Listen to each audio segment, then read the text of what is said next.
Good morning dear students. Today we are going to start a new chapter. The name of the chapter is Stars and the Solar System. तारे और हमारा solar system. ठीक है, तो इसके starting में है ये बताया गया है कि एक आकाश में हम जैसे देखते हैं तो बहुत सारे तारे, साफ़ आसमान में तारे और चाँद नज़र आते हैं, जबकि शहरों में कम नज़र आते हैं क्योंकि शहरों में धूल होती है, पोल्यूशन होता है, उसकी वजह से आसमान साफ़ नहीं होता है.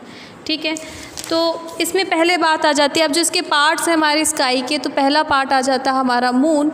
ठीक है, जो मून होता है उसकी अपनी लाइट नहीं होती है.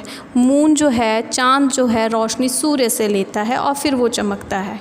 ठीक है, हम चाँद का वही हिस्सा देख पाते हैं जो कि हमको मतलब जो जितना हिस्सा सूरज से रोशनी ले पा रहा होता है. क्योंकि देखिए चाँद और पृथ्वी जो है, यहाँ एक बहुत प्यारा दिखाया हुआ है, ये अर्थ आ गई, ये मून है, मून ऐसे रोटेटिंग कर रहा है, यहाँ से सन की लाइट जा रही है.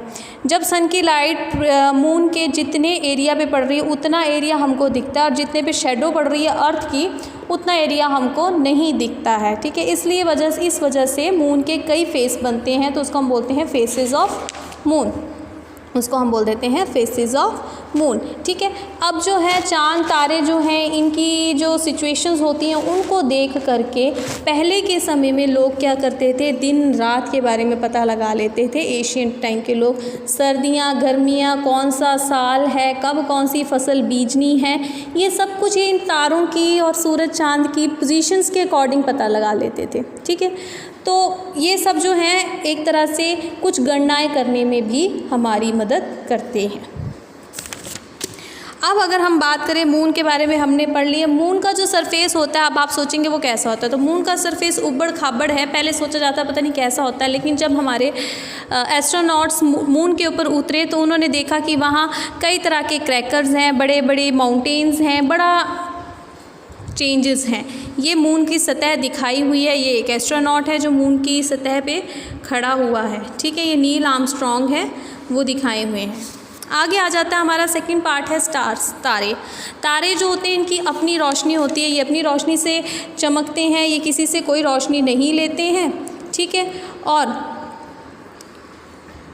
एक होता है ध्रुव तारा. ध्रुव तारा क्या होता है, हमारी जो अर्थ जो है, पृथ्वी जो है, उसकी एक्सिस के एकदम ऊपर है. मतलब ध्रुव तारा वह तारा है जो अपनी जगह से बिल्कुल नहीं हिलता है. एक छोटा सा एक्सपेरिमेंट और एक्टिविटी बताई, बोला एक अम्ब्रेला ले लीजिए, अम्ब्रेला के यहाँ एक तारा लगा लिया, साइड में आपने और तारा लगा लीजिए. जब आप इस अम्ब्रेले को ऐसे ऐसे देखो, ऐसे ऐसे गोल गोल गोल गोल गोल जब आप हाथ से घुमाएंगे, ठीक है, ऐसे ऐसे घुमाएंगे तो साइड वाले तारे तो घूम जाएंगे लेकिन सेंटर का सेम रहेगा, तो that is a polar star, ध्रुव तारा. ठीक है, अब आ जाती है बात कंस्टेलेशंस की. कंस्टेलेशंस वो होते हैं जो तारों को मिलके, झुंड जो होता है, तारों का जो समूह होता है, उस जो समूह को मिला करके जो हम एक फिगर आउट करते हैं कि ये उसकी आकृति बन रही है या उसकी छवि बन रही है, दैट इज़ कंस्टेलेशंस. ठीक है, तो जैसे यहाँ कुछ हमें बताए हुए, जैसे ग्रेट बियर है, ध्यान से देखना इसमें, ये देखो ये और तारे भी और ये बियर की शेप बनाई हुई है. ठीक है ना,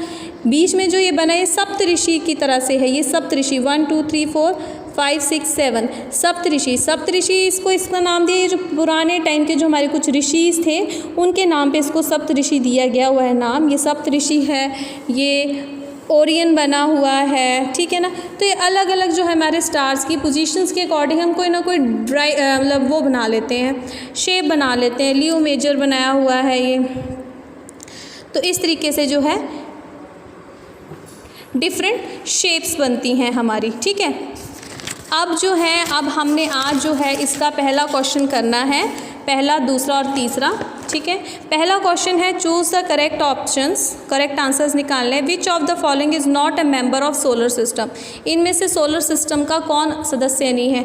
ग्रह वगैरह आते हैं, कॉन्स्टेलेशंस नहीं होते हैं, सूर्य हमारे सोलर सिस्टम का हिस्सा ये नहीं है.